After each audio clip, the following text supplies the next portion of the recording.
Alhamdulillahi wahda, wassalatu wassalam ala man la nabiyya ba'da. Amma ba'd. Donc, la semaine dernière, on a fini le cours avec tous les éléments qui durcissent le cœur et qui noircissent le cœur et qui nous éloignent de notre Seigneur, Allah subhanahu wa ta'ala. Et on avait vu que les actes de Banu Adam, des fils d'Adam, ils vont s'interrompre à leur mort. D'accord? Tous les actes des enfants d'Adam s'interrompent. Illa thalath, sauf 3 d'entre eux. Sadaqatun jariya, une aumône perpétuelle, continue. Wa ilmun yuntafa'u bih, et une science qu'il a propagée, dont les gens ont bénéficié et qui continue d'être propagée de par sa cause. Wa waladun salihun yad'u lahu, et un enfant pieux, vertueux, qui invoque pour toi. On s'aperçoit que toutes ces œuvres sont des œuvres apparentes. Le reste de tes œuvres se trouve sur ta balance auprès de ton Seigneur, Allah subhanahu wa ta'ala. Et lorsque tu rentres dans cette tombe, les œuvres de ton cœur rentrent avec toi. Lorsque tu entres dans ta tombe, les œuvres de ton cœur entrent avec toi. Ta crainte d'Allah ne va pas augmenter, ne va pas diminuer, elle va être de la même manière qu'elles ont été avant ta mort. Donc ta crainte d'Allah subhanahu wa ta'ala entre avec toi dans la tombe. Ton unicité d'Allah subhanahu wa ta'ala entre avec toi dans la tombe. Ton espoir de la récompense d'Allah subhanahu wa ta'ala entre avec toi dans la tombe. Tout ce que tu as accumulé comme œuvre du cœur va entrer avec toi dans ta tombe. Ton hypocrisie, ta mécréance, ta jalousie pour les gens, ta jalousie pour la religion peut-être, tout ce qu'il y a dans ton cœur va entrer avec toi dans ta tombe. Et c'est tous ces éléments qui vont te permettre de répondre aux 3 questions que les anges vont te poser dans la tombe. Et l'imam Ibn Qayyim rahimahullah ta'ala nous dit, celui qui veut savoir l'état de son cœur dans sa tombe, alors qu'il regarde l'état de son cœur dans son corps. Si tu as un cœur qui est rempli d'amour d'Allah subhanahu wa ta'ala, de crainte, d'espoir, de confiance, d'unicité d'Allah azza wa jal, ce cœur-là, c'est celui que tu vas présenter qui va être capable de répondre aux questions des anges. Si tu as un cœur qui est détourné constamment d'Allah subhanahu wa ta'ala, même si tu t'efforces d'apprendre la religion, même si d'apparence tu t'efforces d'œuvrer, mais que ton cœur est vide de connaissances, est vide d'amour, est vide d'œuvres, qui sont les œuvres du cœur, eh ben tu vas te présenter devant les anges avec ce cœur-là. Et l'imam Ibn Qayyim, rahimahullah ta'ala, il dit les gens, ils se divisent en 3 catégories par rapport à leur cœur. Ceux qui s'efforcent d'apprendre et de préserver les œuvres de leur cœur, tout en se détournant des œuvres apparentes. La seule chose qui les intéresse, c'est de raffermir leur confiance en Allah, leur certitude, ainsi de suite. Mais ils délaissent les œuvres apparentes. C'est-à-dire que tout ce qui va normalement engendrer comme œuvre par rapport à l'action qu'il y a dans ton cœur, eh ben, ils vont mettre une barrière, ils vont s'empêcher d'œuvrer. Il y a une autre catégorie de personnes, ce sont ceux qui se focalisent que sur les œuvres apparentes et qui délaissent totalement l'apprentissage des œuvres du cœur. Eux aussi, ils sont blâmables au même titre que le premier qu'on vient de citer. Pourquoi? Parce que la seule chose qui les intéresse, c'est de montrer aux gens qu'ils œuvrent selon les enseignements de notre Coran et de notre religion, de la part d'Allah subhanahu wa ta'ala, ainsi que de notre prophète Muhammad sallallahu alayhi wa sallam. Le premier et le deuxième, ils ont une pratique de la religion qui est tout le temps bancale. Le premier, il œuvre très peu. Il s'efforce d'apprendre les choses qui vont fortifier son cœur, mais il s'empêche d'apprendre. Le deuxième, pareil, il a une pratique de la religion qui est bancale. Il est en train de monter un édifice sur des bases qui sont très peu solides. C'est-à-dire qu'il veut œuvrer, il va monter son édifice en œuvrant, mais toutes les œuvres de son cœur, il les a délaissées. C'est-à-dire que la moindre épreuve, tout ce qu'il a monté comme édifice va s'effondrer, parce que les bases de sa religion sont faibles. Et le deuxième, et le troisième, ce sont Ahl al-Wasat, ceux qui sont dans le juste milieu. Ils ne négligent pas les œuvres apparentes, sous prétexte qu'il faut d'abord purifier son cœur. Non, ils vont se forcer d'œuvrer. Tout ce qu'ils vont entendre comme bien, comme ordre d'Allah subhanahu wa ta'ala, de son prophète, ils vont essayer de le mettre en pratique. Tout ce qui, Allah nous l'interdit, ils vont le délaisser. Mais dans le même temps, ils vont s'efforcer au quotidien d'apprendre ce qui va raffermir leur cœur. On a vu dans les cours précédents que le prophète alayhi salatu wassalam nous a dit, qu'il disait dans une invocation, Ya muqallib al-qulub, thabbit qalbi ala ta'a. Oh, celui qui retourne les cœurs, stabilise mon cœur sur ta religion. Dans la traduction, on a souvent raffermi, c'est juste aussi. Mais stabiliser, c'est plus juste. Pourquoi? Parce qu'on avait vu que parmi la définition du cœur, c'est qu'il a tout le temps... Pourquoi il a appelé le mot cœur, il a été appelé cœur, al-qalb? Parce que toujours, il se retourne. Et donc, toi, tu veux qu'Allah te stabilise ton cœur, il le raffermisse. Sur quoi? Sur une adoration. Et qu'il n'est pas tout le temps en train de se retourner et se détourner de notre Seigneur, Allah subhanahu wa ta'ala. Et aujourd'hui, la première œuvre qu'on va évoquer, la première action du cœur, qui est la base, c'est al-ikhlas, la sincérité. Le mot al-ikhlas, il vient du mot purification, le fait de purifier une chose, le fait de nettoyer une chose. Lorsqu'on dit qu'il faut que tu fasses preuve de sincérité dans ton adoration, c'est que tu vas nettoyer ton cœur, tu vas le nettoyer, tu vas le purifier de tout ce qui va être un obstacle entre toi et ton Seigneur Allah subhanahu wa ta'ala, dans ton cœur. Donc quand tu vas œuvrer, la seule chose qui va te pousser à œuvrer, c'est la satisfaction de notre Seigneur Allah subhanahu wa ta'ala. C'est pour ça que la parole la ilaha illallah, on l'appelle kalimatul ikhlas, la parole de sincérité. Pourquoi? Parce qu'elle est pure de toute association à Allah subhanahu wa ta'ala. L'imam Sahl al-Tustari, rahimahullah ta'ala, il dit, lorsqu'il donne une définition de la sincérité, il a dit les gens doués de sagesse et doués de raison ont médité sur le sens de la sincérité dans la religion. Et ils sont tous arrivés à un point commun et à une seule et même conclusion. Ils ont dit que c'est que tous tes faits et gestes sont voués et tournés exclusivement par Allah, vers Allah subhanahu wa ta'ala. Toutes tes actions apparentes ou cachées sont faites que pour obtenir la satisfaction d'Allah subhanahu wa ta'ala, sans qu'il y ait rien qui vienne créer un obstacle entre toi et la satisfaction d'Allah subhanahu wa ta'ala. Ni les passions de ton âme, d'accord? Ni les passions qu'Allah subhanahu wa ta'ala a mis dans ce bas monde afin de tenter et d'éprouver les gens, ni même un amour de ce bas monde. Donc quand tu vas œuvrer, la seule chose que tu vas chercher, c'est la satisfaction d'Allah subhanahu wa ta'ala.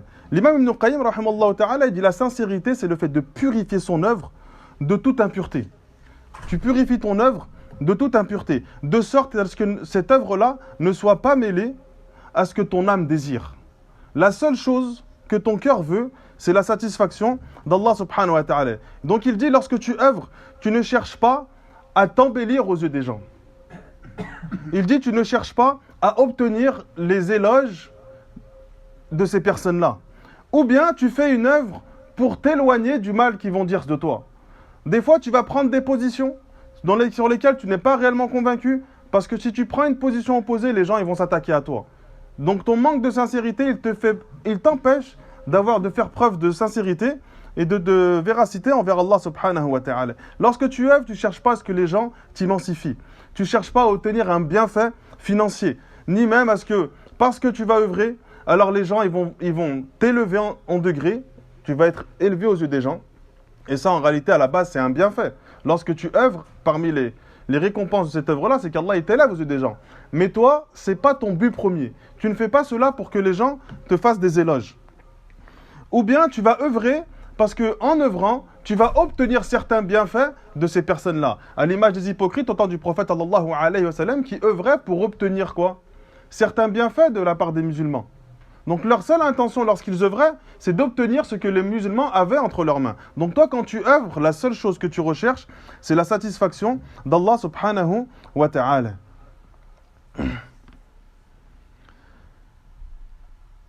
Et qui est-ce qui peut me dire c'est quoi la différence entre la sincérité et la véracité? Al-ikhlasu was-sidq.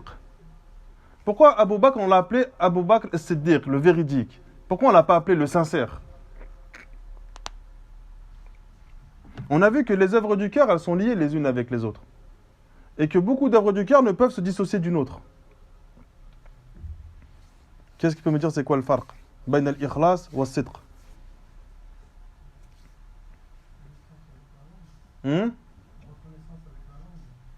Là. Elias, j'ai vu une main levée.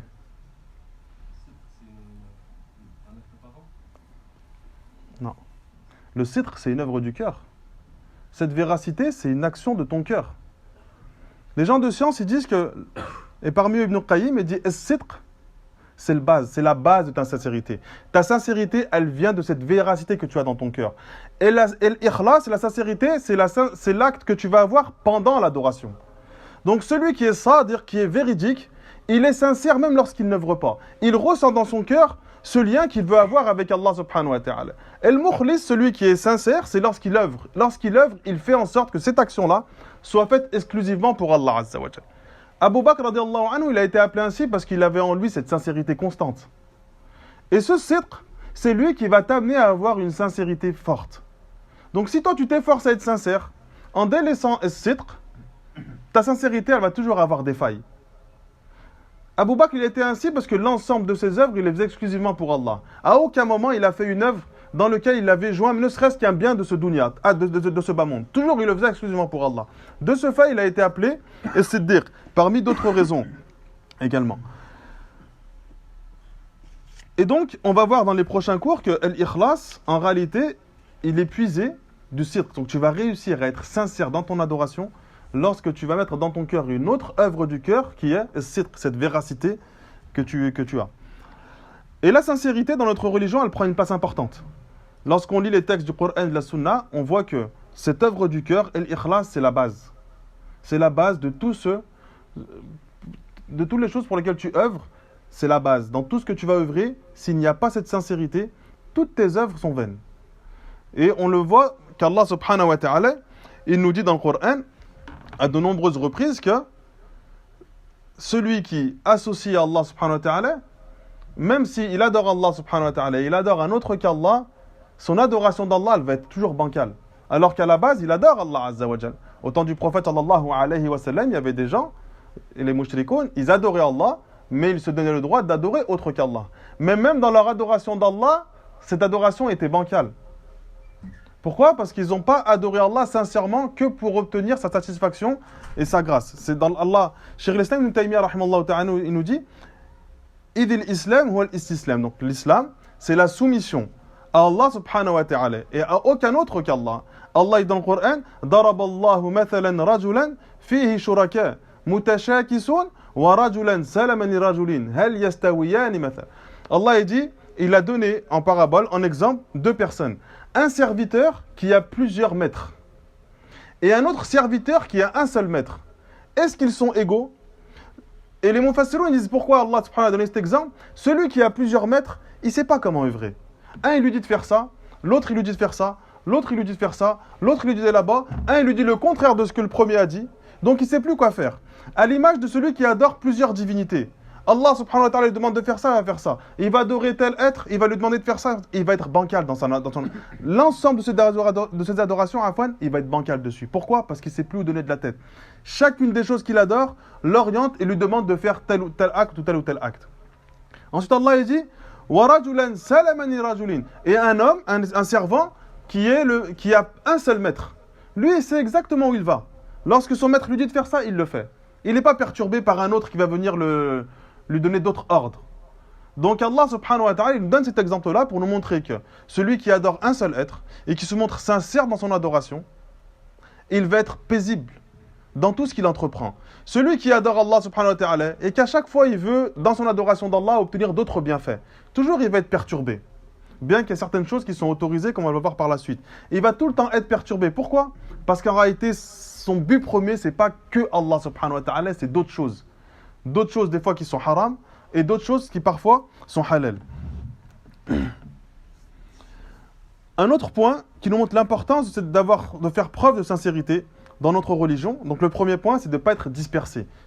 Tu vas toujours et constamment vouloir la satisfaction d'Allah subhanahu wa ta'ala et pas mêler ton cœur à d'autres plaisirs et à d'autres bienfaits. Cette sincérité, c'est la chose sur laquelle Allah nous a créés. El-Fitra, c'est notre nature humaine. Allah, il t'a créé pour ne l'adorer que lui. Donc, lorsque tu dévies et que tu adores un autre qu'Allah subhanahu wa ta'ala, tu vas à l'encontre de la chose pour laquelle Allah t'a créé et de la nature dans laquelle Allah subhanahu wa ta'ala t'a créé. Allah dit dans le Coran وَمَا خَلَقْتُ الْجِنَّ وَالْإِنسَ إِلَّا لِيَعْبُدُونَ. Donc là, on le sait qu'Allah nous dit, je n'ai créé les djinns et les hommes que pour qu'ils m'adorent. Donc Allah il nous informe que le but de notre création, c'est pour qu'on l'adore. Dans d'autres versets, Allah subhanahu wa ta'ala nous dit Fitrat Allah allati fatara an-nas 'alayha, lorsqu'il nous parle de l'adoration. C'est la saine nature sur laquelle Allah nous a créés. Donc Allah, il t'a créé pour l'adorer. Et regardez le bienfait qu'il a mis dans notre cœur, c'est qu'il a fait en sorte que ton cœur, de base, il a envie de l'adorer. En réalité, normalement, tu n'es pas censé fournir d'efforts pour adorer Allah Azza wa Jal, parce qu'Allah, il t'a créé comme ça. Et il t'a créé pour avoir envie de l'adorer. Et le but pour lequel tu as été créé, c'est de l'adorer. Donc en réalité, il t'a facilité le travail de se rapprocher. Donc celui qui se détourne, il s'est détourné d'une chose pour laquelle Allah l'avait créé, et il lui avait mis dans son cœur l'envie de faire cette adoration. On avait évoqué dans les cours précédents l'une des raisons pour laquelle Allah n'accepte pas qu'on lui associe. Il y a différentes raisons pour lesquelles Allah n'accepte pas et ne pardonne pas à celui qui meurt en lui associant, parce qu'il n'y a pas de bienfait, il n'y a pas de plaisir dans l'association. Allah Azza wa Jalla, il te pardonne les autres péchés. Si tu meurs en ayant fait certains péchés, Allah il va te les pardonner. Pourquoi? Parce que chaque péché, il est lié à un plaisir que tu vas avoir lorsque tu vas le mettre en pratique. T'aimes l'argent, tu vas vouloir tricher et mentir pour avoir l'argent. T'aimes les femmes, tu vas vouloir avoir des rapports avec les femmes. Quand tu voles, on sait que c'est un péché, mais parce que tu veux obtenir quelque chose. Lorsque tu mens parce que tu veux créer quelque chose. Donc à chaque fois, ton âme, elle est attirée par un péché parce qu'il y a un plaisir que tu vas ressentir. L'association, il n'y a aucun plaisir. Celui qui fait du shirk, il n'éprouve aucun plaisir. Son cœur, son âme n'est pas attiré par ça. Donc celui qui meurt dans cet état-là, Allah ne le pardonne pas. Parce qu'il l'a créé selon cette nature saine, il n'a mis aucune tentation qui te mène à l'association, mais tu tombes quand même dedans. Donc, parmi les choses qui nous montrent l'importance de la sincérité, c'est qu'Allah t'a créé en toi, avec cette sincérité, d'œuvrer exclusivement pour lui et pour aucun autre que lui. Le prophète sallallahu alayhi wa sallam nous dit « Ad-dunya mal'ouna » Ce bas monde, il est maudit. « Mal'ounun ma fiha » Tout ce qui s'y trouve est maudit. Sauf « illa mabtughiya bihi wajhullah » Sauf une chose dans laquelle tu espères la face d'Allah, c'est-à-dire la récompense d'Allah subhanahu wa ta'ala. Et cette version du hadith, il est en plusieurs versions. Cette version du hadith est rapportée par l'imam At-Tirmidhi et authentifiée par le Cheikh Al-Bani, rahimahullah ta'ala. Donc cette sincérité, c'est la base. Omar ibn Khattab, radiallahu anhu, un jour, il a croisé Mu'adh ibn Jabal, deux compagnons. Et Omar l'a dit à Mu'adh, de quelle manière la communauté va se réformer, va se rectifier. Mu'adh lui a dit avec trois choses. La première, al-ikhlas. Wa huwa al-fitra. La première, c'est la sincérité, qui est la nature saine sur laquelle on a été créé. La deuxième, c'est la prière, qui est la base de notre religion.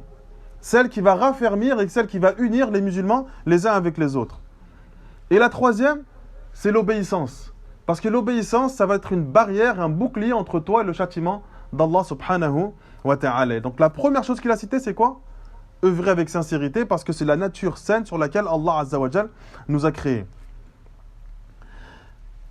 Yahya ibn Abi Kathir, rahimallahu ta'ala, il disait « Ta'allamun niyya » Apprenez comment parfaire votre intention lorsque vous œuvrez. Car cette intention est plus grande que les actes. Et ce qu'il veut dire, c'est que tu peux obtenir par l'intention ce que tu ne pourras jamais obtenir avec telle ou telle œuvre. Donc même pour une œuvre infime, tu vas pouvoir obtenir une récompense plus grande que celui qui œuvre énormément avec beaucoup moins de sincérité. Donc il dit apprenez à être sincère dans vos œuvres parce que vous allez pouvoir obtenir ce que jamais vous ne pourrez obtenir en multipliant les adorations. Donc celui encore plus qui multiplie les adorations et qui à chaque fois se montre sincère, il va obtenir une récompense énorme auprès d'Allah subhanahu wa ta'ala. Allah Azza wa Jal, il a tout fait pour qu'on entre au paradis. Il t'a créé avec cette nature saine, d'adorer Allah seul et unique.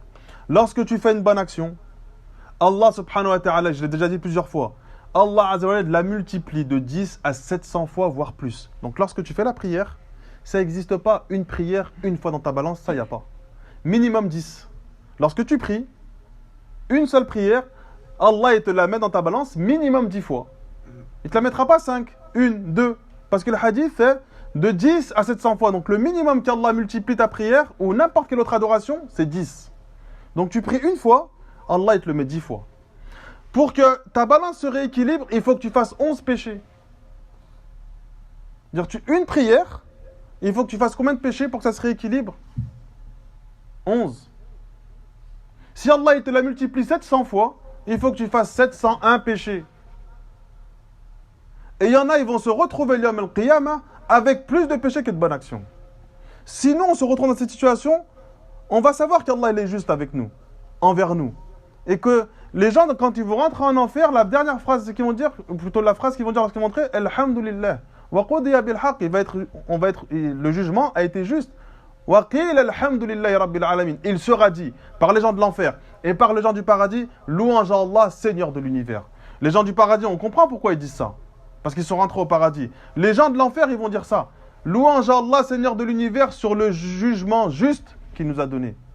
Allah, il fait tout pour que tu entres au paradis. Une œuvre, elle peut être multipliée de 700 fois, voire plus, selon ton degré de sincérité dans cette œuvre-là. Et selon la conformité que tu as dans ta sunna. Lorsque tu as l'intention de faire une œuvre, mais que tu ne la fais pas, Allah, il te la met dans ta balance. C'est la seule fois où Allah, pour une œuvre, il te met une récompense. C'est pour une dont tu as eu l'intention de faire, mais dont tu as été empêché de faire. Allah, il te la met dans ta balance. Si tu as l'intention de faire un péché, et qu'Allah, il t'empêche de le faire, Allah, il ne le met pas dans ta balance.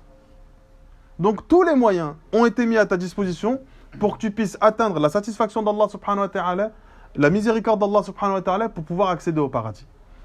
Donc, l'importance de faire preuve de sincérité. Ibn Abi Jamra, rahimahullah ta'ala, c'est un de ceux qui a fait l'explication de Sahih al-Bukhari. Donc il y a différents ce genre de sciences qui ont fait l'explication de Sahih al-Bukhari, lui il en fait partie. Il a dit, j'aurais aimé que certains fuqaha, certains savants, n'aient d'autre occupation que d'apprendre aux gens comment se montrer sincère. À un point où lorsqu'il s'assoit pour donner un cours, le seul cours qu'il est en train de donner, c'est comment apprendre aux gens à être sincères. Et il a dit, j'aurais aimé que quelqu'un le fasse. Il passe son temps à faire ça. Tellement c'est difficile pour un être, même parmi un homme vertueux et un homme pieux, de se montrer sincère envers notre Seigneur, Allah subhanahu wa ta'ala. Et il nous dit, combien de personnes n'ont pas obtenu ce qu'elles devaient obtenir comme récompense à cause du manque de sincérité. Elles ont beaucoup œuvré, elles auraient dû avoir beaucoup de récompenses, mais leur récompense a été limitée parce que leur sincérité n'était pas telle. Et il dit, il y a de nombreuses personnes qui sont touchées par ce cas-là. Ils œuvrent. Normalement, ils devraient avoir une énorme récompense s'ils se montrent vraiment sincères. Mais sa récompense, elle est limitée parce que justement, sa sincérité a des failles et sa sincérité est faible. Ce qui nous montre l'importance de la sincérité également, le troisième point, huwa ruhul amal, c'est l'âme de ton œuvre. Et l'imam Ibn Qayyim, rahimahullah ta'ala, il dit, comme le corps a une âme, ton œuvre a une âme. Et l'âme de ton œuvre, c'est la sincérité. C'est-à-dire que sans cette sincérité, il n'y a pas d'œuvre. Tu ne peux obtenir de récompense auprès d'Allah subhanahu wa ta'ala. Ton œuvre ne peut réellement exister et compter auprès de notre Seigneur Allah azza wa jal si elle n'est pas sincère. Ibn al-Jawzi rahimallahu ta'ala nous dit, la sincérité, c'est un parfum qu'on a aspergé dans ton cœur.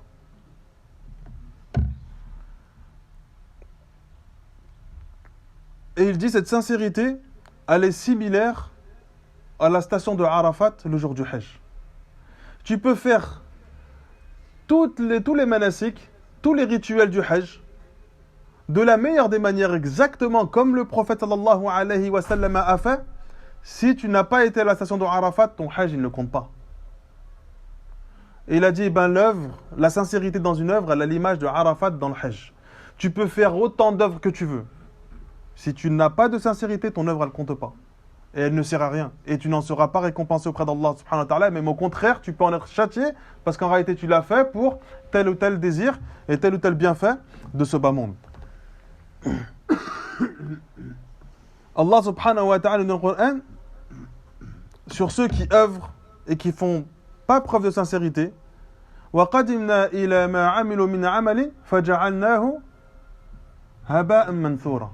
On va ramener toutes les œuvres qu'ils ont effectuées et on va les rendre poussière éparpillée. Ils ont œuvré. Ils ont fait de nombreuses œuvres. Mais leurs œuvres n'étaient pas sincères. Allah subhanahu wa ta'ala n'a nullement besoin de quelqu'un qui œuvre sans sincérité. Il n'a pas besoin de lui. Il ne va pas le récompenser pour le nombre d'œuvres qu'il a effectuées. Allah subhanahu wa ta'ala nous dit لِيَبْلُوَكُمْ أَيُّكُمْ أَحْسَنُ عَمَلًا, afin qu'il vous éprouve et de déterminer celui qui agit le mieux. ahsanu amala, c'est lui qui agit le mieux. Il n'a pas dit aktharu amala, ceux qui agissent le plus. Il vous éprouve afin de déterminer celui qui agit le mieux. Donc, l'ibra, elle n'est pas bil kathra. En réalité, le but, c'est pas de beaucoup œuvrer. Celui qui œuvre beaucoup, c'est bien. Le but, c'est d'œuvrer sincèrement. Donc, toi, en réalité, il faut que tu t'efforces à œuvrer sincèrement. Et lorsque ton cœur va être sincère, tu vas prendre du plaisir à beaucoup œuvrer. Pourquoi on éprouve toujours de la difficulté dans nos adorations? Parce qu'on manque de sincérité. Notre cœur, il a des failles.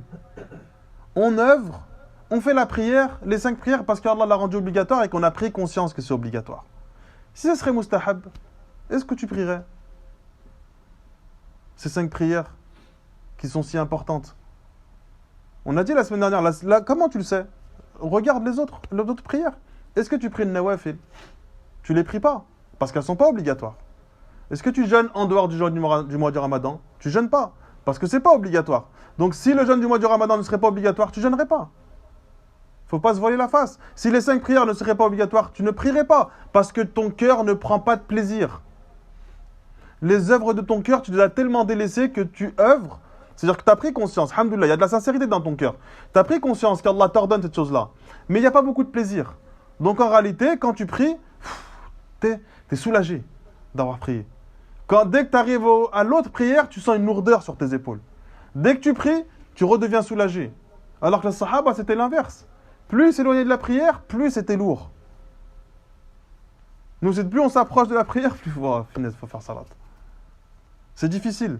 Donc nous, il faut qu'on s'efforce au quotidien d'œuvrer pour satisfaire Allah Azza wa Jal. Et là, dans ce verset, Allah dit « Liyabluwakum ayyukum ahsanu amala » ceux qui agissent le mieux. Il y a aussi un autre bienfait, c'est que celui qui agit le mieux, c'est celui qui réunit dans ses adorations 2 choses. Lesquelles? Al-ikhlasu, donc la sincérité, wa al-mutaba'a. Al-Fudayl ibn Iyad, il dit Allah subhanahu wa ta'ala, dans ce verset, il dit « Ayyukum ahsanu amala » ceux qui œuvrent le mieux. Et il dit pourquoi Allah n'a pas dit ceux qui œuvrent le plus? Parce qu'en réalité, Allah il veut nous faire comprendre que une œuvre qui est considérée comme meilleure, c'est une œuvre qui est faite et sincèrement et aussi conforme à la sunna de notre prophète sallallahu alayhi wa sallam. Les gens pensent que lorsque tu fais une œuvre qui n'est pas conforme à la sunna, alors forcément c'est pas sincère. Ça c'est faux. Il y a des gens, ils font des œuvres qui sont pas conformes à la sunna, mais ils le font sincèrement. Et ils veulent être sincères dans leurs œuvres. Mais est-ce qu'ils vont obtenir une récompense malgré qu'ils l'ont fait exclusivement pour obtenir la satisfaction d'Allah? Est-ce qu'ils vont obtenir une récompense? Non. Parce qu'ils n'ont pas respecté la deuxième condition qui est al-mutaba'a, que soit conforme à la sunna. Et la plupart des gens qui font des innovations, qu'est-ce qu'ils te disent?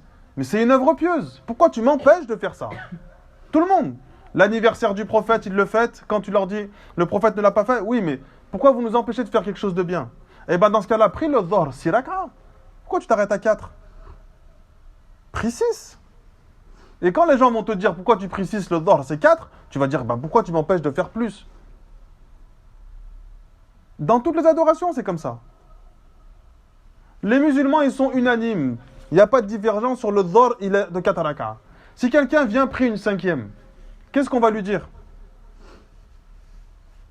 Ton dhuhr n'est pas accepté parce que tu l'as pas fait en conformité avec la sunna. Le prophète a fait 4. Alors pourquoi quand c'est l'anniversaire du prophète, vous le faites et qu'on vous dit le prophète ne l'a pas fait?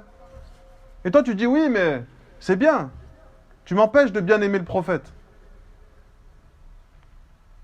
Toutes les adorations, c'est comme ça. Toutes les innovations. À chaque fois que tu vas parler avec un innovateur, il va avoir cet argument. En gros, vous empêchez les gens d'œuvrer. On n'empêche pas les gens d'œuvrer, mais œuvre selon ce que le prophète sallallahu alayhi wa sallam nous a enseigné. Tu veux te montrer aimant du prophète sallallahu alayhi wa sallam? Obéis aux ordres. Qul in kuntum tuhibbuna Allah fattabi'uni. Dites si vraiment vous aimez Allah, suivez-moi. Yuhibbukum Allah. Allah vous suivra, Allah vous aimera. Donc celui qui fête par exemple l'anniversaire du prophète, lui son but, c'est leur argument c'est de montrer notre respect pour le prophète sallallahu alayhi wa sallam et pour satisfaire Allah azza wa jal. Allah, dans ce verset-là, il t'informe que si tu veux qu'Allah t'aime, suis le prophète. Le prophète ne l'a pas fait, tu ne le fais pas. Même si toute la terre venait à le faire, tu ne le fais pas. Et lorsque tu arrives à joindre cette sincérité dans ton cœur avec tes œuvres, tu n'es jamais déstabilisé. Cheikh l'Islam Ibn Taymiyyah rahimallahu ta'ala, il dit les gens de la sunna, ce sont les gens les plus patients face à l'épreuve, aux gens qui les combattent. Pourquoi? Parce qu'ils ont tellement ancré dans leur cœur cette sincérité et les œuvres du cœur, et ils ont fait suivre ces œuvres par des actes, que peu importe l'épreuve qui se présente à eux, ils restent patients. Peu importe les tentations qui se présentent à eux, ils restent patients. Peu importe les attaques qu'on leur fait, ils restent patients. Pourquoi? Parce que la seule chose qu'ils recherchent, c'est la satisfaction d'Allah. Tu recherches rien d'autre si ce n'est la satisfaction de ton Seigneur, Allah subhanahu wa ta'ala. Alaykoum salam wa rahmatullah. Donc, réunir entre la sincérité, d'accord, et qu'elle soit conforme à tes œuvres. Et cette sincérité, il faut qu'elle soit vraiment au fond de ton cœur, il faut qu'elle se transforme en sidq. Allah dans le Coran, qu'est-ce qu'il nous dit? فَإِذَا رَكِبُوا فِي الْفُلْكِ دَعَوُوا اللَّهَ مُخْلِصِينَ لَهُ الدِّينَ. Donc il nous parle des gens qui de base ne sont pas croyants, ne sont pas musulmans. فَإِذَا رَكِبُوا فِي الْفُلْكِ. Lorsqu'ils sont montés dans le bateau et qu'ils ont navigué en mer, et que la mer a commencé à s'agiter, دَعَوُوا اللَّهَ مُخْلِصِينَ لَهُ الدِّينَ. Ils ont invoqué Allah sincèrement. D'accord? فَلَمَّا نَجَّاهُمْ مِنْهَا. Lorsque Allah subhanahu wa ta'ala les a sortis, les a ramenés vers la terre ferme, فَإِذَا هُمْ يُشْرِكُونَ. Ils se sont remis à associer. Donc eux, ils se sont montrés sincères dans leur œuvre. Mais pourquoi ils ne sont pas restés sincères? Parce que dans leur cœur, il n'y a pas de sidq, il n'y a pas de véracité. Si tu n'as pas de véracité, tu vas pouvoir être sincère de temps en temps, mais jamais tout le temps. Tu vas toujours avoir des failles, des manquements, des faiblesses. Donc quelqu'un, même un non-musulman, il peut être sincère une fois dans une invocation qu'il fait. Et Allah, il peut l'exaucer, comme il se dit dans ce hadith. Mais il ne sera pas constant dans cette invocation sincère, ni même dans sa pratique de la religion qui est sincère. L'imam Ibn Qayyim, rahimallahu ta'ala, il dit, la sincérité et la suivi du prophète, c'est deux choses qui sont tout le temps liées. C'est à l'image du musafir, quelqu'un qui est en voyage. Il est comme celui qui voyage et qui remplit son bagage avec des pierres et du sable, qui est tout le temps lourd. C'est-à-dire que tu es en train de faire un effort, mais tu es en train de te rendre la chose difficile parce que tu as mis dans ton bagage, quoi? Des pierres et du sable. Quelqu'un qui œuvre, qui essaye d'être sincère, mais qui n'est pas conforme à la sunna, il se fatigue pour rien. Il œuvre, mais son bagage, il est rempli de choses qui l'empêchent d'obtenir la récompense d'Allah subhanahu wa ta'ala. Donc lorsque tu œuvres sincèrement, c'est nous ce qu'on recherche, mais il faut que dans le même temps, ce soit conforme à la sunna du prophète Muhammad sallallahu alayhi wa sallam.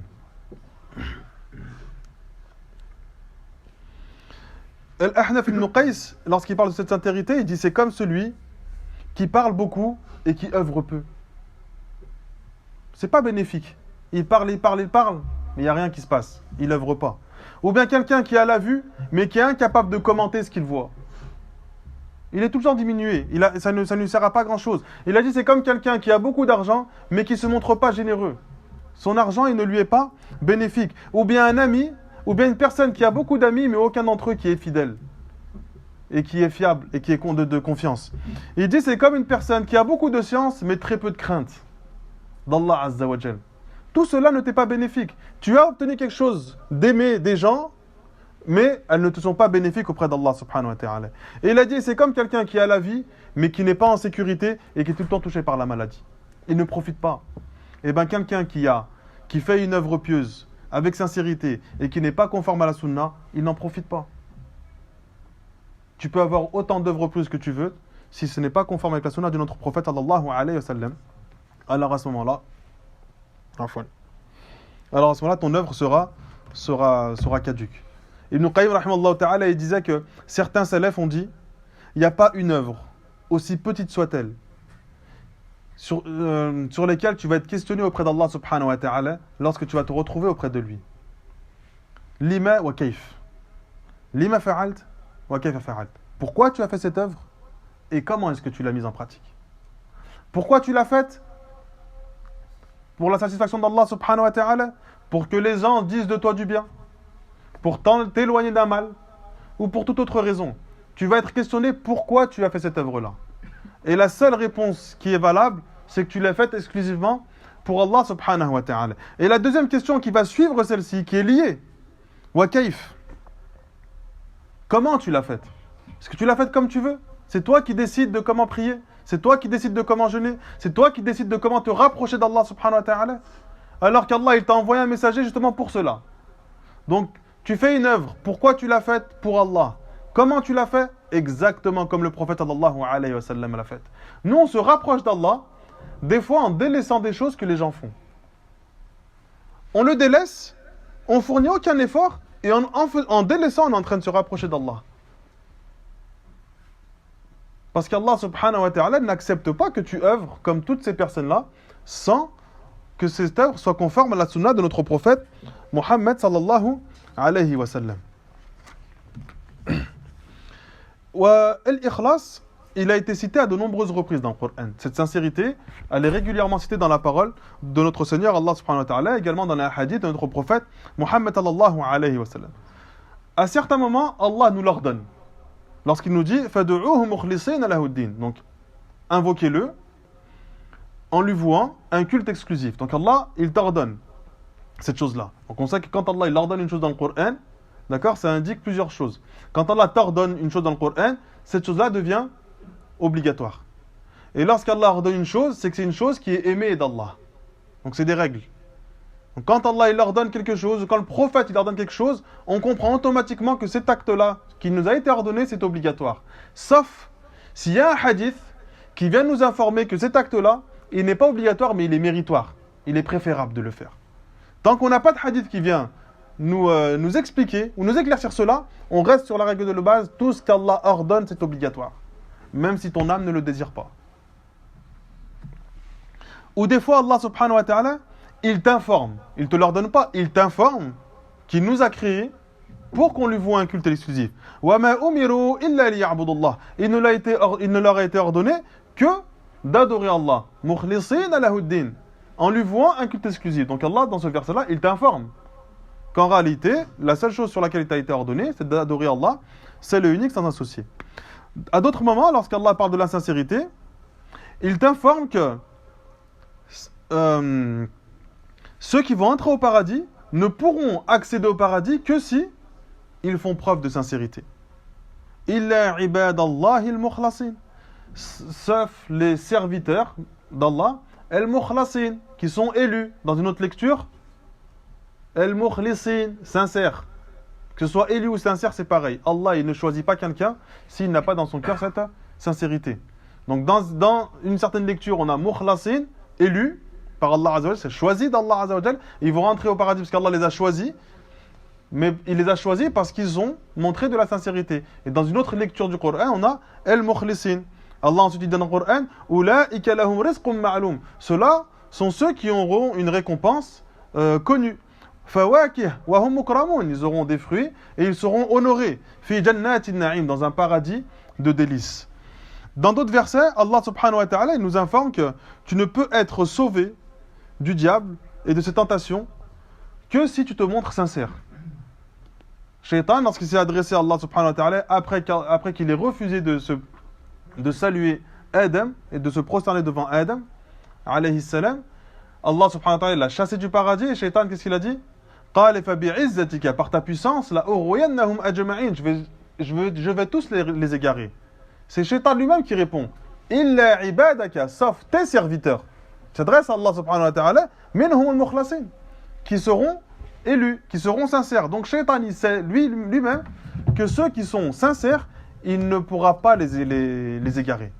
Donc l'importance, encore une fois, de se montrer sincère envers Allah subhanahu wa ta'ala. On a des hadiths du prophète sallallahu alayhi wa sallam où il nous informe de cette sincérité. Un homme, il est venu se présenter au prophète alayhi salatu wa sallam. Il a dit, ya Rasulullah, que dis-tu d'un homme qui combat dans le sentier d'Allah afin d'obtenir la récompense, le butin, et la récompense et les éloges. Il va être évoqué en bien, la réputation. Quelle récompense va-t-il obtenir? Le prophète alayhi salatu wassalam l'a dit, la shay'a lah. Il n'aura aucune récompense. Ensuite, le prophète alayhi salatu wassalam il dit, inna Allah la yaqbalu min al-amal. Allah n'accepte pas d'une œuvre illa ma kana lahu khalisan, sauf si elle a été faite sincèrement et exclusivement pour Allah Azza wa Jal, wabtughiya bihi wajhu, et qui recherche la face d'Allah Azza wa Jal. Donc lorsque le prophète dit qu'on recherche la face d'Allah, c'est la récompense d'Allah subhanahu wa ta'ala. Donc il y a de nombreux versets où Allah nous informe, un verset de la hadith, où Allah et son prophète nous informent de l'importance de la sincérité. Inna Allah la yanzuru ila suwarikum wa a'malikum. Allah ne regarde pas votre apparence, ni même votre richesse. Walakin yanzuru ila qulubikum wa a'malikum. Mais il regardera vos cœurs et vos actes. Donc la chose qu'Allah regarde, c'est ce qu'il a dans ton cœur, comme sincérité et comme œuvre, wa a'malikum, et comme œuvre apparente. Et cette sincérité que tu vas avoir dans tes œuvres, elle va être de deux niveaux. Le premier degré, c'est le degré le plus élevé. C'est que lorsque tu fais une adoration, tu la fais exclusivement pour Allah Azza wa Jal et pour aucun autre que lui. Et tu ne mélanges pas dans ton cœur la satisfaction d'Allah que tu veux obtenir pour cette œuvre et l'obtention d'une chose halal. Par exemple, tu jeûnes le mois du Ramadan. Tu vas jeûner le mois du Ramadan pour obtenir la satisfaction d'Allah Azza wa Jal. Mais toi, tu as une deuxième niya dans ce jeûne. C'est qu'en jeûnant, tu vas maigrir. Donc, tu as lié deux niyas, donc tu es récompensé auprès d'Allah. Mais ce degré, il est inférieur à celui qui jeûne que pour Allah. Il maigrit ou maigrit pas, ça ne le regarde pas. Ou quelqu'un qui va à la mosquée en marchant, même si elle est un peu loin, parce qu'il sait que chaque pas qu'il fait, Allah il lui rajoute un péché, il lui lève un degré, et chaque autre pas, Allah il lui enlève un péché. Il lui rajoute des hasanat et il lui enlève des sayyi'at. Mais dans le même temps, il se dit, je vais obtenir cette récompense, mais aussi, je vais maigrir. Toujours, on va maigrir. Parce que la plupart du temps, c'est comme ça. C'est toujours comme ça. Et celui qui mélange ces deux niyas, il n'a pas la même récompense que celui qui le fait exclusivement. C'est-à-dire, dans son cœur, il n'y a aucune autre raison qui le pousse à faire cette adoration, si ce n'est Allah subhanahu wa ta'ala. Ça, c'est le plus haut degré. Le deuxième degré, c'est celui justement qui mélange deux intentions. C'est celui qui mélange deux intentions. D'accord? Et c'est des choses qui sont permises. Comment on comprend que cela est permis? Allah dans le Coran, lorsqu'il parle du Hajj, el-Hajj ashhurun ma'lumat, ensuite il dit laysa alaykum junahun an tabtaghu fadlan min rabbikum. Il n'y a aucun mal, il n'y a aucun péché d'aller en quête de quelque grâce de votre Seigneur. Et les savants, ils ont expliqué, c'est pour celui qui fait le Hajj, mais qui va au Hajj aussi pour commercer, pour gagner sa vie. Donc lui, il a mêlé deux niyas. Il fait le Hajj, parce c'est une adoration, il veut se rapprocher d'Allah. Il le fait que pour Allah, mais en même temps, il le fait parce que c'est un moyen de subvenir aux besoins de sa famille, à ses besoins à lui. Donc il a réuni deux niyas. C'est quelque chose qui est permis. Mais la meilleure récompense, c'est lorsque tu fais une adoration, il n'y a rien qui vient se mêler avec. Tu es sûr et certain que tu le fais exclusivement pour ton Seigneur, Allah subhanahu wa ta'ala.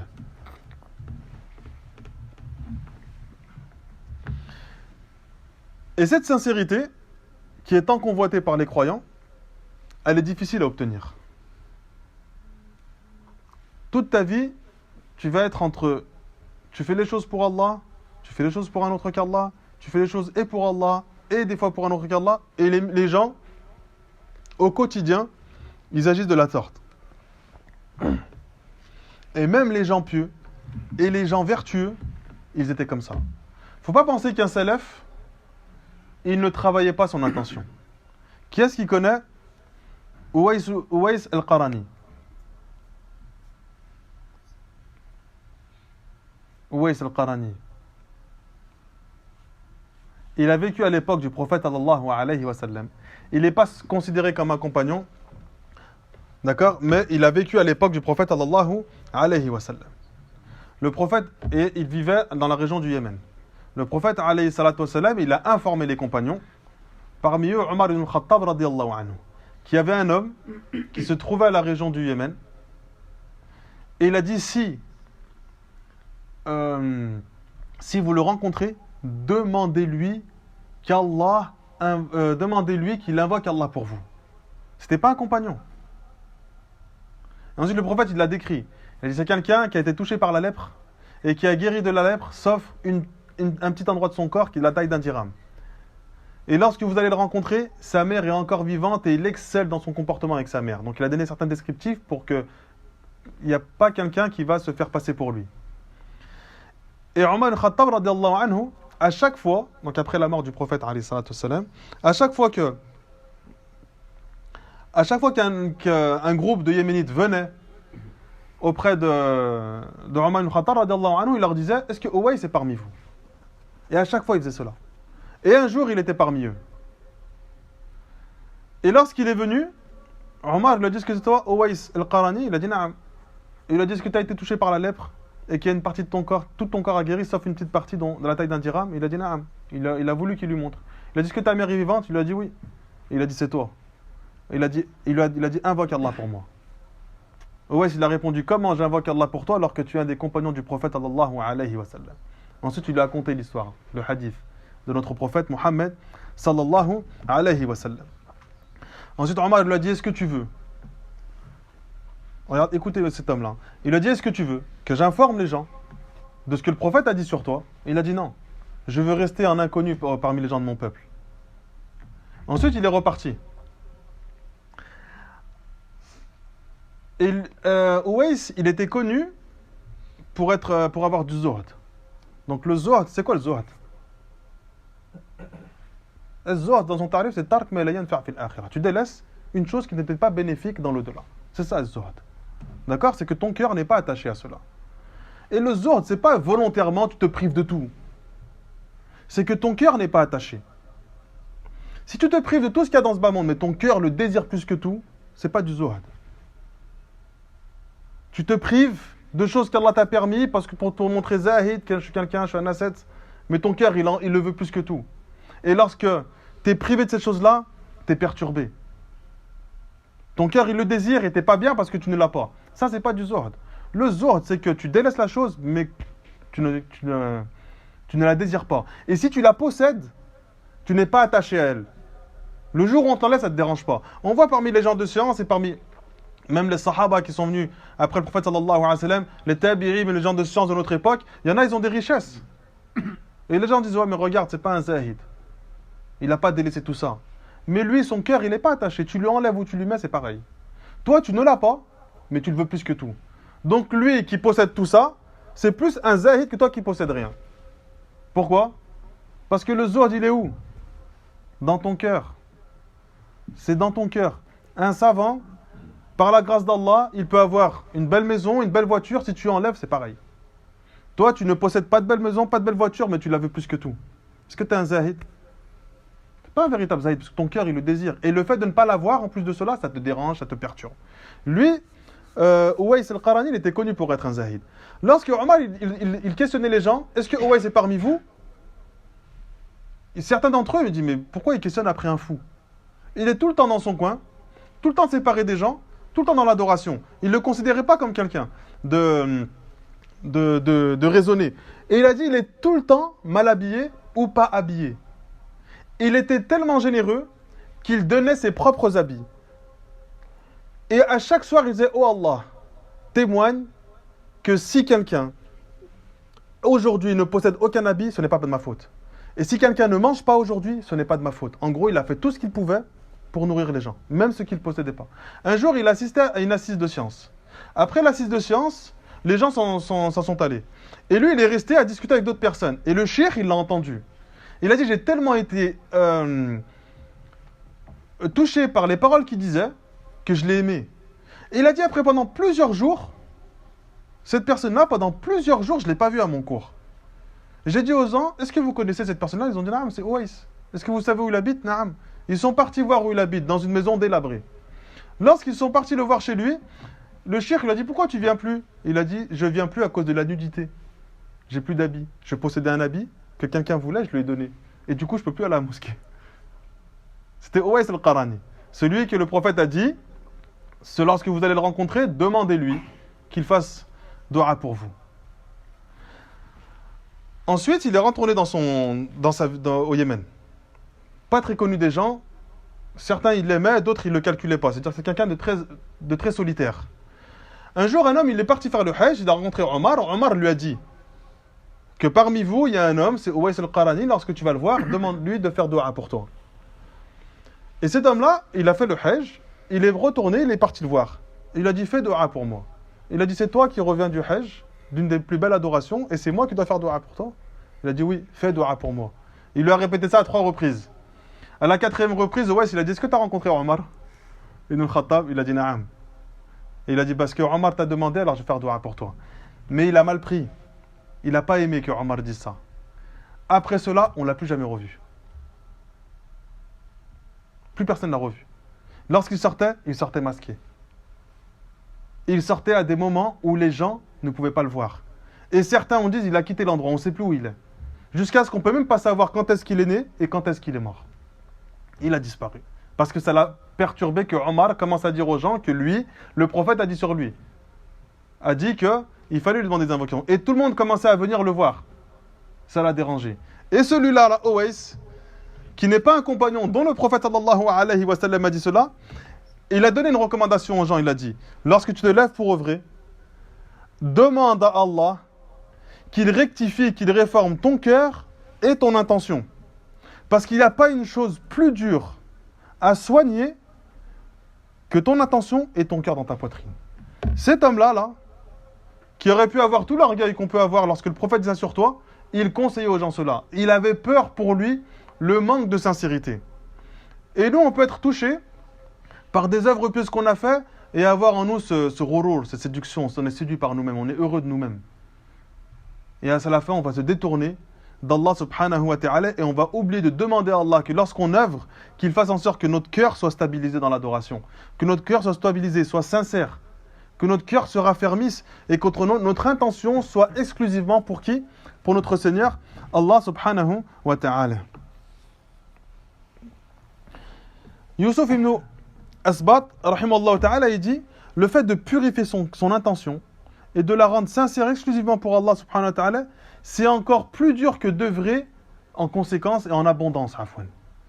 Donc le fait de faire une adoration dans laquelle tu t'efforces à être sincère, c'est plus dur que quelqu'un qui œuvre tout le temps. En réalité, tes œuvres apparentes, c'est une gestuelle, c'est mécanique. Mais ce qui est le plus dur, c'est que pour une adoration, tu le fasses exclusivement et sincèrement pour Allah subhanahu wa ta'ala. Et il y a des raisons pour lesquelles la sincérité est difficile. La première de ces raisons, c'est que ton âme n'a rien à y gagner dans ce bas monde. Et que l'être humain, il aime œuvrer lorsque la récompense est proche. Que ce soit pour les choses de ce bas monde ou pour les choses de l'au-delà. Lorsque tu fais quelque chose pour quelqu'un, tu vas le faire facilement lorsqu'il va te récompenser directement. Mais s'il te récompense après un long moment, alors tu vas avoir du mal à œuvrer pour lui. Et bien la sincérité, la récompense, tu ne l'obtiens pas dans ce bas monde. Elle n'est pas apparente, elle n'est pas matérialisée. Tu vas l'obtenir où? Auprès d'Allah subhanahu wa ta'ala. Et du fait que tu ne vois pas la récompense en face de toi, et que tu la sais que lorsque tu vas entrer au paradis, ou plutôt lorsque tu vas te présenter devant Allah subhanahu wa ta'ala, c'est ce qui rend dur le fait de se montrer sincère dans nos œuvres.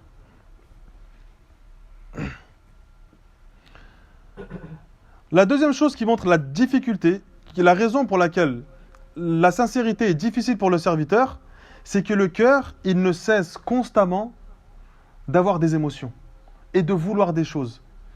Donc on a vu que le cœur, il s'appelle al-qalb li-taqallubihi, parce qu'il se retourne constamment. Il a été appelé également el-fu'ad, parce que le fu'ad, c'est le fait d'être... comment on avait dit, j'ai oublié la fraction. C'est le fait de s'embraser. El fu'ad, c'est quelque chose qui s'embrase. C'est-à-dire qu'il n'est jamais stable. Et le cœur, du fait qu'il est tout le temps instable, toujours en train de réfléchir, de vouloir des choses différentes les unes des autres, constamment. C'est le seul organe de ton corps qui se repose jamais. Et qui va être tout le temps en train de te perturber. Et du fait qu'il est tout le temps dans cette situation-là, tu vas avoir du mal à le stabiliser dans la sincérité lorsque tu vas œuvrer. Donc c'est pour ça que la sincérité est aussi difficile, parce que ton cœur, il est tout le temps en train de désirer quelque chose. Des fois des choses qui sont nobles, et des fois des choses qui le sont moins, et des fois carrément des choses qui sont détestées d'Allah subhanahu wa ta'ala. Et ça, c'était quelque chose qui était difficile même pour les gens de science, même parmi les salafs. Sufyan al-Thawri, rahimallahu ta'ala, disait, je n'ai pas essayé de soigner une chose plus dure pour moi que mon intention. Parce qu'elle ne cesse tout le temps de se retourner et d'aller à l'opposé de ce que moi, je veux. Et ça, c'est quelque chose que toi, tu vas vivre au quotidien, dans lequel tu vas devoir constamment t'efforcer. Il y a d'autres paroles parmi les gens de science, parmi les salafs, qui disaient, il y a deux choses que j'ai éprouvé énormément de mal à soigner. Le fait de ne faire aucune chose pour la satisfaction des gens, ou pour ce que les gens avaient entre leurs mains. Et aussi, il disait dans le même temps le fait de me montrer sincère exclusivement pour notre Seigneur Allah subhanahu wa ta'ala.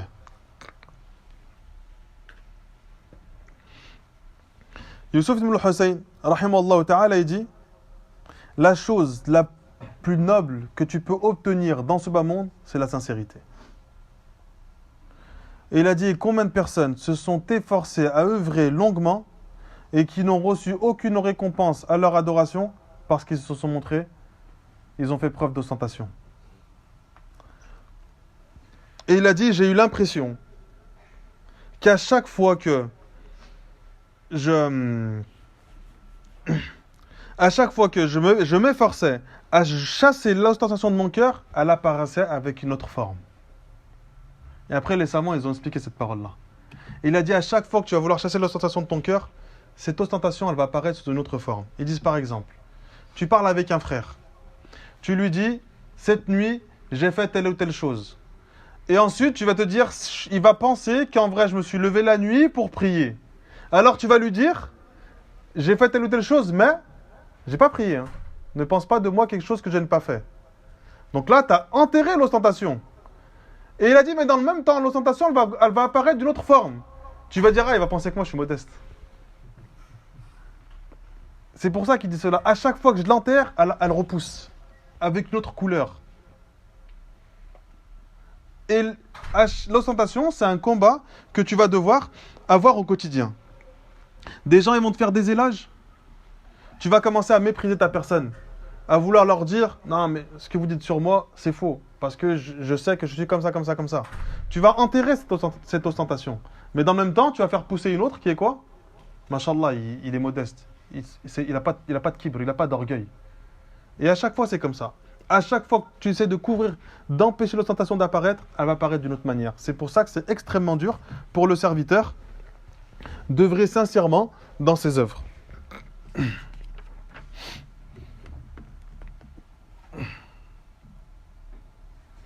Ensuite, un autre point qui nous montre la difficulté d'être sincère, c'est qu'Allah subhanahu wa ta'ala nous a fait aimer les choses de ce bas monde. Et donc, lorsque tu vas œuvrer, des fois, tu ne sais pas si tu œuvres pour Allah ou justement pour obtenir les choses de ce bas monde. Zuyyina linnas hubbu shahawat. Et il a été embelli aux gens l'amour de ses passions, de ses désirs. Minan nisa'i wal banin wal qanatir wal muqantara, ou ainsi de suite. Donc Allah il a cité de nombreuses choses sur lesquelles l'être humain il va être attiré. Donc Allah, le fait qu'il a embelli toutes ces choses-là, va faire en sorte que ton cœur il va avoir du mal à se montrer sincère. Parce qu'en réalité, il est attiré par cela. Allah, il a fait en sorte que ton cœur va être attiré par cela. Afin de vérifier qui se montre sincère dans ses œuvres et qui ne l'est pas. Donc au quotidien, il faut s'efforcer à se montrer sincère dans l'adoration d'Allah subhanahu wa ta'ala et d'être patient face à la difficulté de cela. Qui est-ce qui connaît Abul Haytham al-Ayyar? Abul Haytham al-Ayyar, connu. Il a vécu à l'époque de qui, Abul Haytham al-Ayyar? À l'époque de l'imam Ahmed ibn Hanbal. Regardez comment l'amour de certaines choses peut te faire patienter dans l'obtention de ces choses-là. Abul Haytham al-Ayyar, il a rencontré l'imam Ahmed. L'imam Ahmed, après le long séjour qu'il a passé en prison et les différentes tortures qu'il a vécues, les coups de fouet et ainsi de suite, après cette période-là, tout le temps, son fils disait, tout le temps, mon père évoque Abul Haytham. Et il lui fait tout le temps des invocations. Qu'Allah fasse entrer au paradis Abul Haytham, qu'Allah pardonne Abul Haytham. Tout le temps, constamment. Je lui ai dit, mais c'est qui Abul Haytham? Il a dit, tu ne le connais pas? Il a dit non. Il a dit, Abul Haytham, c'est un homme que j'ai rencontré en prison. Et l'imam Ahmed, la raison pour laquelle il a été emprisonné, c'est qu'il a refusé de dire que le Coran est écrit. Parce que le Coran, c'est la parole d'Allah. Et à son époque, les Mu'tazila sont apparus, et ils voulaient tellement pas faire ressembler Allah à ses créatures, qu'ils ont dit qu'Allah n'a pas parlé. Et le Coran a été créé. Parce que s'ils disent que Allah parle, et que le Coran est la parole d'Allah, ils ont fait pour eux ressembler Allah à qui? À ses créatures. Et ils n'ont pas eu la lucidité de dire que Allah parle d'une manière qui correspond à sa grandeur. D'accord? Et les êtres humains, ils parlent, d'une manière qui corresponde à leur imperfection. Et Abu al-Haytham, juste avant que l'imam Ahmed se fasse fouetter, il lui a dit patiente, montre-toi patient. Et il a dit moi, j'ai reçu plus de 18 000 coups de fouet, séparément, tout au long de ma vie. Il a dit je suis Abu al-Haytham, l'un des plus grands voleurs. Et à chaque fois que je me faisais attraper, je me faisais fouetter. J'ai reçu plus de 18 000 coups de fouet parce que j'ai volé. Et j'ai patienté parce que j'aime ça. Et il lui a dit alors toi, montre-toi patient. Parce que moi, je me suis montré patient dans l'obéissance du shaitan. Alors toi, montre-toi patient dans l'obéissance du miséricordieux. Et lorsque cet homme-là a dit ça à l'imam Ahmed, ça l'a réconforté comme un transgresseur, un voleur comme ça, qui était connu de tous. Il se montre patient dans le chemin du shaitan. Comment moi, je ne vais pas me montrer patient dans le chemin du miséricordieux. Et ça l'a apaisé. Ça lui a permis de mieux supporter cette épreuve. C'est la raison pour laquelle il faisait autant d'invocations. Et lui, Abu al-Haytham, il avait tellement un amour de l'éloge des gens et de riyasa, le fait d'avoir un statut élevé auprès des gens. C'est pour ça qu'il constamment il volait. Il aimait que les gens, il aimait que sa réputation grandisse. Et le Mutawakkil, qui était un des gouverneurs, ils l'ont châtié à de nombreuses reprises, jusqu'à ce que son corps, il avait presque plus beaucoup de peau. Et il lui a dit, mais comment tu arrives à supporter tout ça? Et il lui a dit, tu peux me châtier autant que tu veux. Tu peux mettre dans un sac plein de scorpions et plonger mes mains dedans. Je vais ressentir une douleur pas possible, mais je vais patienter. Le premier coup de fouet que tu me donnes, il est aussi douloureux que le dernier coup de fouet que tu m'as donné. Et il a dit, mais je patiente. Il a dit, mais pourquoi tu fais tout ça? Et il a dit, j'aime trop avoir une bonne réputation. J'aime trop cette réputation. J'aime ce statut. Il vole pour que les gens disent de lui un tel, un tel. Lui, cet homme-là, il y avait deux jeunes. Lorsqu'ils l'ont vu, ils ont dit, t'as vu, c'est Abu al-Haytham. Il a fait ça, il a fait ça, il a fait ça. Et un autre brigand qui était à côté, il a dit, racontez votre propre histoire au lieu de raconter toujours celle des autres. Œuvrez. Et on parlera de vous. C'était dans le mal, dans l'obéissance du shaitan. Mais ils avaient cette notion de... Ils désirent une chose, ils font tout pour l'obtenir. Nous, on désire le paradis, alors on va tout faire. Il n'y a rien qui va nous empêcher d'obtenir la récompense d'Allah subhanahu wa ta'ala. Aucune tentation de ce bas monde, aucune épreuve, aucune médisance, aucune calomnie, aucune insulte. La seule chose qu'on veut, c'est la satisfaction d'Allah subhanahu wa ta'ala. Eux, ils voulaient quoi? Les éloges des gens, le prestige, l'argent, la réputation. Ils ont patienté face à des grandes tortures. Jusqu'à ce que deux petits jeunes, ils étaient tellement émerveillés par Abu al-Haytham qui commençaient à parler de lui en bien, comme certains jeunes de quartier peuvent faire. Et l'autre a dit à côté, œuvrez pour qu'on raconte votre histoire à vous. Et arrêtez de raconter celle des autres. L'imam Ahmed, il a été emprisonné. Quand tu es emprisonné, tu n'es pas entouré de personnes pieuses et vertueuses. Et c'était l'un des seuls, à son époque, qui avait refusé de dire que le Coran il était créé. Avec un deuxième qui est mort. Donc il s'est retrouvé seul dans cette épreuve, face à plein de transgresseurs, plein de pécheurs. Et eux, ils avaient plus de patience dans la désobéissance que les gens en avaient dans l'obéissance à Allah subhanahu wa ta'ala. Donc, ce qui nous montre que la sincérité est difficile, c'est que Allah il a fait en sorte que tu vas désirer de nombreuses choses dans ce bas monde, ce qui fait que ton cœur va être perturbé et va avoir du mal à se rapprocher d'Allah subhanahu wa ta'ala, parce que toujours il y aura des embûches, des tentations, des attirances, des perversions qui vont se mettre sur ton chemin pour essayer de te faire dévier. Et Ibn Jawzi, rahimallahu ta'ala, lorsqu'il évoque cette histoire de l'imam Ahmed, il y en a d'autres qui l'ont évoqué, il a dit, regardez comment un shaitan, il s'est joué d'eux. Il a réussi à les faire patienter sous une grande torture, simplement parce qu'ils aimaient l'éloge. Simplement parce qu'ils aimaient avoir une bonne réputation. Simplement parce qu'ils aimaient riyasa, avoir ce statut élevé auprès des gens. Il a dit alors vous, patientez dans votre crainte d'Allah subhanahu wa ta'ala afin d'obtenir vous ce que vous recherchez comme récompense auprès de notre Seigneur Allah azza wa jal. Il est quelle heure là? 20h30. On continue ou on s'arrête là? Ça fait combien de temps là? 1h05. On va s'arrêter là, Inch'Allah. C'est moi qui est fatigué plus que vous. إلهنا سبحانك اللهم وبحمدك لا إله إلا أنت أستغفرك وأتوب إليك وبارك الله فيكم.